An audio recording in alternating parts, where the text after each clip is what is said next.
their dedication, their hard work, we wouldn't have this building, we wouldn't have the governor here, we wouldn't have the great customers we have, we wouldn't have the opportunities to do what we're doing today and grow our business. And there are a lot of people that come to work every morning at 7 a.m., work hard till 3:30. In fact, lately it's been 4:30 and 5.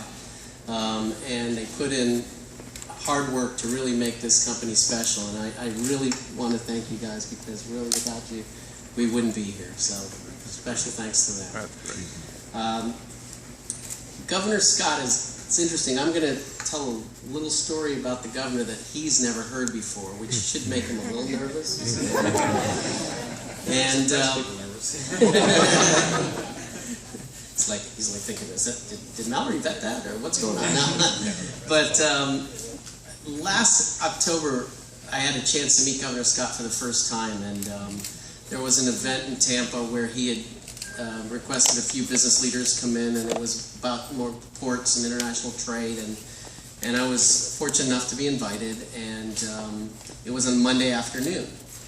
And that Sunday, I get a phone call on my cell phone, and I look at it, and it's a Naples phone number, and without an identification. And I do what we all do on a Sunday. If you get a phone call from a number that's not identified, you let it go to voicemail. And so it went to voicemail, and later on that evening I kind of checked, and it was Governor Scott. And it was saying, he basically said, I'm looking forward to meeting you tomorrow and listening to your opinions on some certain issues, and I'm glad we're going to have the opportunity to talk. And I thought, wow, that recorded message was just, that's amazing, man. That technology up in Tallahassee must be really something special. There's your money to be made doing that. So, as it turns out, Monday I meet the governor, start talking to him, and I couldn't help but say, I said, Governor Scott, I got to tell you that robocall service that you're using is just unbelievable. I mean, that message really sounded like you. And I knew there were a lot of people at the event, and so he wouldn't have individually called, and he kind of looked a little aghast and said, no, that was me. I called. And by the way, that's my cell phone number too. So I did what everybody would do in that case, is you hit the I button on your iPhone and you make it a contact. So now, you know, if Sheriff Al ever has me in lockup and I need to make that one phone call, I don't know where to go.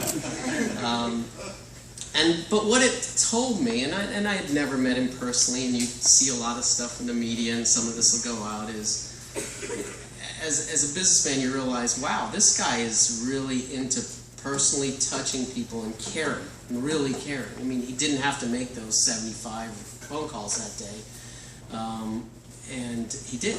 And I think that's one thing I've seen, and I've met him now a couple of times since, and I think to the governor, every job matters, every person matters, and that's just a small example of what the way he runs his own life and what he believes in.